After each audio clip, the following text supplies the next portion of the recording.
podcast to show how to open an ostrich egg to eat and still keep the shell intact for crafters. Now this egg has a great big crack down the side, so I'm going to tape that up for reinforcement just so I can show you the way I always open them. Now we're going to start with the end where the air cell is. You can tell with a flashlight that it glows a little brighter. It's easier to see in a dark room if you're having trouble finding it.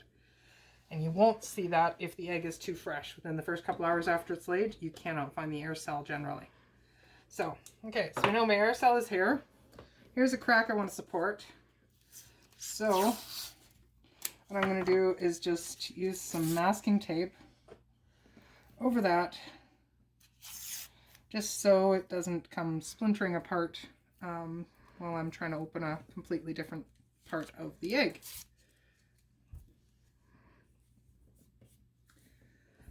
Okay, there we go. Okay, we'll go with that. Alright, so reinforced where the crack is.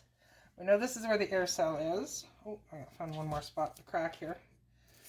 You know, so many crafters like to work with these shells for making jewelry boxes or carving or painting or, you know, just displaying them.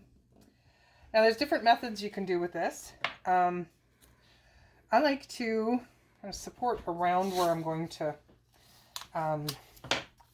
make the hole, because in order to save the shell for crafters, I make a hole about an inch diameter, about the size of a quarter or so, and then I blow the whole egg out through that hole. So if I do this, it just gives it a little extra support to stop spider cracks from going down the rest of it. Now, if you want, you can use this method, hammer and steak knife, and you go around and around till you have a nice neat little hole there, and take that out. Or, nice easy way that I've found is this nice graduated drill bit. I like using this, and I've got it supported on a roll of tape, which makes a nice soft bed to hold it in place. And now we're going to drill a hole. So you can just get started in one spot.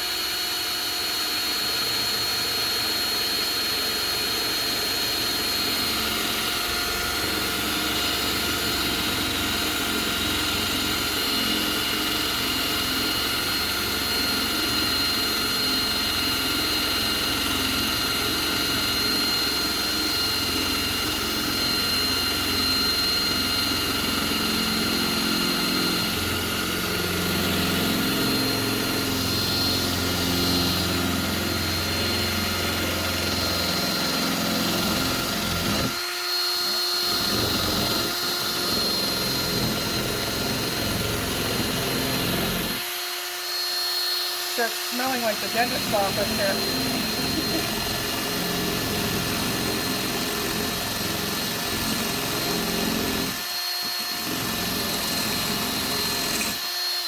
And there we go. That's the size of egg hole I want. Aren't you afraid of shells getting stuck in it? Any shells in it are generally just small little bits, and just like any other, you can pick them out or crunch down on them. They're not going to be hard enough to do any damage. Now, you can shake away at it like this and take your time. When it's just family and nobody gets too queasy around here, I like to stick a straw in. First of all, I can break that membrane open a little more, which lets more of it come out. But if that's not fast enough for you, you stick a straw in and blow.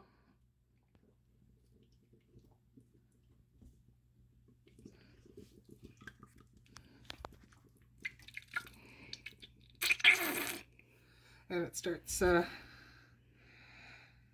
pressure builds up inside the egg and pushes the egg out for you.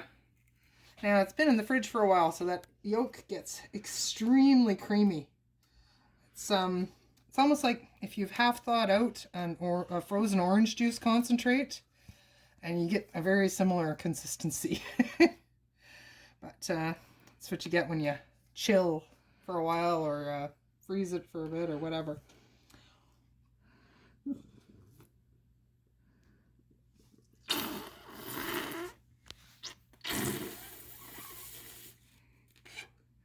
So much faster.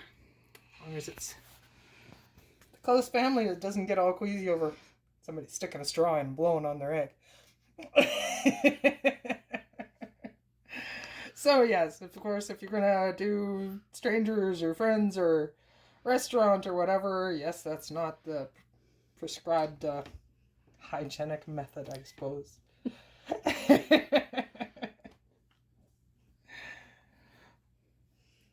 But you know, I like you to know all your options, and that's an easy one. There we go.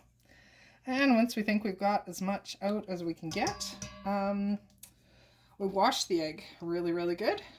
And then we can usually peel off the tape and carry on with whatever crafting we want to be doing with it. I've seen people make some really neat jewelry boxes where they cut them with a Dremel tool and put hinges on it. Other ones paint them. Other people carve them.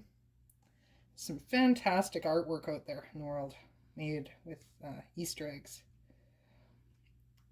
I've seen even those really fancy Ukrainian Easter eggs done out of them, but that takes hours and hours and hours. I don't even remember what I heard on how many hours it takes.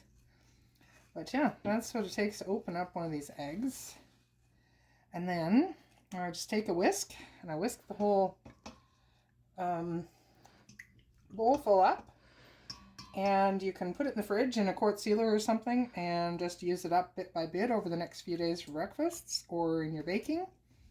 Or I don't know how much you measure out for an egg, but I've always just done, recipes by guess anyway. So you just pour what you think looks like the 2 or 3 eggs or whatever you need for a recipe and carry on. Tonight we are going to make quiches out of this. I don't make my own pastry. I admit to cheating. So I've bought some deep dish pie shells and some little tart shells and a whole bunch of neat little fixins, and we are gonna play around with making quiche. So that's it for opening an egg so that it is intact except for a hole in one end. Oh, sunset getting behind us here. Yep. And yeah, then you wash that up and it is nice empty shell for crafters. And there we go, a couple of fresh out of the oven ostrich egg quiches. One veggie and feta and the other bacon green onion. Lots of cheeses. And here's a closer look. Cutting into all this. A wonderful egg and cheese and extra goodies. Now, one ostrich egg that we used today, we bought the pre-made 9-inch deep pie shells, and one egg would have easily made 4 of these. So we've still got some left in the fridge for scrambled eggs in the morning or some baking tomorrow. And we've got a few tarts in the oven still that should be out any minute. And here is our empty, clean eggshell. See, all intact, except for one little hole in the bottom. There we go. One little hole in the bottom, the rest of the shell intact. Well, this one does have the crack down the side, right from when it was brand new. But there it is, clean and empty and ready for crafting.